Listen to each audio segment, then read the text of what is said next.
The bear market. The bear market is the best time for sellers who believe most of the items for sale are already priced high or are expensive today but will lose their value very soon. Their strategy is to sell the items at the high price and take their profits, then consider buying them back from new sellers when the price goes down. For example, I may sell you an item X for $10 today, then buy it from someone else later for only $5, making a $5 profit. We call this selling high and buying low.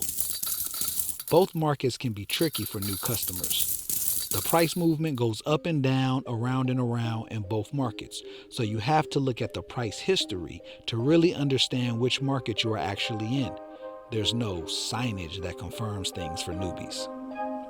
In a bull market, buyers and sellers can often make a good deal, and buyers have opportunities to sell the items they bought for profit because prices tend to go up and up and up over a longer period of time.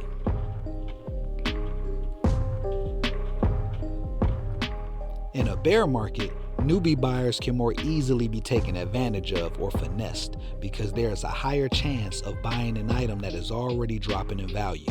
The experienced market players call this buying a falling knife. When you believe the bull market is open, you are of the belief that most of the items will continue to raise their value and cost. When you believe the bear market is open, you are more cautious and of the belief that most of the items will continue to lose their value and cost. What items are being sold in the market? The items being sold in the market are bite-sized pieces of companies. We call these bite-sized pieces shares.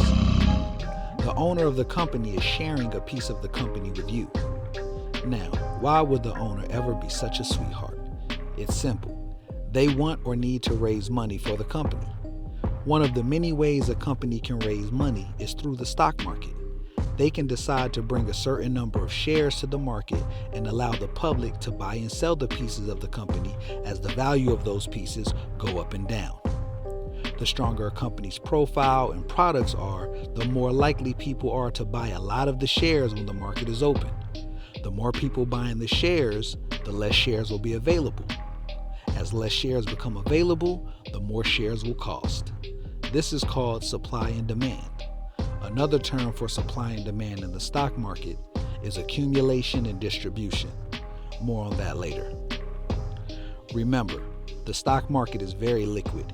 This means it is one of the easiest places to put money in and pull money right out.